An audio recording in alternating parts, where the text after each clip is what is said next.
আসসালামু আলাইকুম। এইচএসসি 25 ব্যাচের শিক্ষার্থীবৃন্দ, আশা করছি তোমরা সকলে ভালো আছো। তোমাদের হিসাব বিজ্ঞান প্রথম পত্রের যে সাজেশন প্রয়োজন ছিল সেটি আমি নিয়ে এসেছি এবং কোন কোন অধ্যায়গুলো তোমাদের পড়তে হবে, কি কি বিষয় পড়তে হবে এবং কোন কোন ধরনের সৃজনশীল টাইপ হতে পারে সবগুলো নিয়ে আমরা ধারাবাহিকভাবে আলোচনা করব। চলো প্রথম থেকে আমরা দেখে নিই হিসাব বিজ্ঞান প্রথম পত্রের তোমরা যেসব অধ্যায়গুলো থেকে সৃজনশীল আনসার করবে আগে সেটা থেকে আমরা জেনে নিই। এরপরে ধারাবাহিকভাবে তোমাদেরকে এমসিকিউ পর্ব এবং তোমাদের সিকিউ পর্ব দুটোই তোমাদেরকে দেওয়া হবে। প্রথমে আমরা দেখে নিই প্রথম অধ্যায় হিসাব বিজ্ঞান পরিচিতি। এই অধ্যায়টা আমি জানি সকলেরই করা আছে ভালো করে।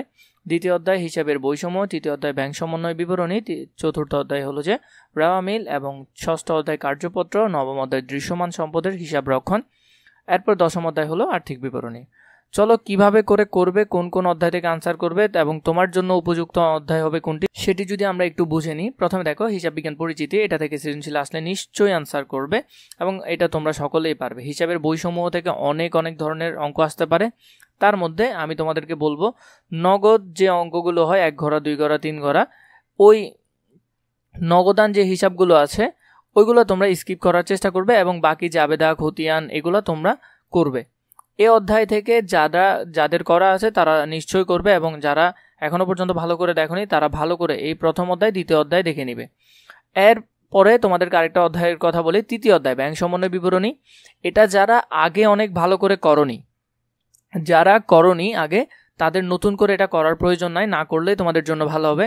যাদের আগে ধারণা আছে ওরা করলে ওদের জন্য বেশি লাভ হবে, কারণ এই অঙ্ক করতে খুবই কম সময় লাগে, একেবারেই কম সময় লাগে, সহজে করে ফেলা যায় এই তৃতীয় অধ্যায়ের অঙ্ক। কিন্তু যাদের আগে এই অধ্যায় সম্পর্কে ধারণা নাই ওদের না করলেই ভালো হবে। আরেকটা হলো রেওয়া মিল তো তোমরা সকলেই করবে এবং রেওয়া মিল অধ্যায়টি তোমরা সকলেই করবে। এখান থেকে একটা ভালো করে আনসার করবে এবং আমি জানি সকলেই রেওয়া মিল অধ্যায়টি পারবে। এর পরবর্তীতে কার্যপত্র, যাদের সৃজনশীল করতে অতিরিক্ত সময় চলে যায় ওরা কার্যপত্রকে স্কিপ করবে, কারণ কার্যপত্র করতে অনেক বেশি সময় লাগে। অতিরিক্ত সময় অপচয় করতে পারবে না, কারণ তোমার ওইখানে পরীক্ষার হলের মধ্যে অত সময় থাকবে না। প্রতিটা সৃজনশীলের জন্য তুমি 20 থেকে 21 মিনিটের কাছাকাছি সময় পাবে। এই সময়ের ভিতরেই তোমাকে করতে হবে, আর কার্যপত্র এত অল্প সময়ের ভিতর করাটা অনেক কঠিন হয়ে যায়। এই জন্য আমি তোমাদের বেশিরভাগকে বলবো এই অধ্যায়টা মোটামুটি স্কিপ রাখার জন্য। যারা অনেক এক্সপার্ট এই অধ্যায়ে ওরা করতে পারো।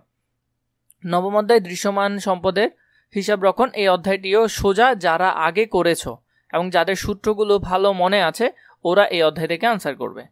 এরপর আর্থিক বিবরণী থেকে তো তোমাদের আনসার করতেই হবে। এই জন্য বলেছি তোমাদের যাদের মোটামুটি পড়ালেখা আছে, যারা মোটামুটি করে পড়ালেখা করেছো, অনেক ভালো করে করনি, তারা প্রথম অধ্যায়, দ্বিতীয় অধ্যায়, 4 অধ্যায় এবং 9, 10 এই 5টা অধ্যায় থেকে মোটামুটি চেষ্টা করবে যে সৃজনশীল কভার করে ফেলার জন্য। তোমাদের জন্য এটা বেশি ভালো হবে। এছাড়া তোমাদের মধ্যে যাদের এমসিকিউ পর্ব প্রয়োজন, মানে প্রতি অধ্যায় ভিত্তিক এমসিকিউ সাজেশন প্রয়োজন, সেটা আমাকে জানাবে কমেন্ট করে এবং আমি তোমাদের জন্য ভিডিও নিয়ে আসবো।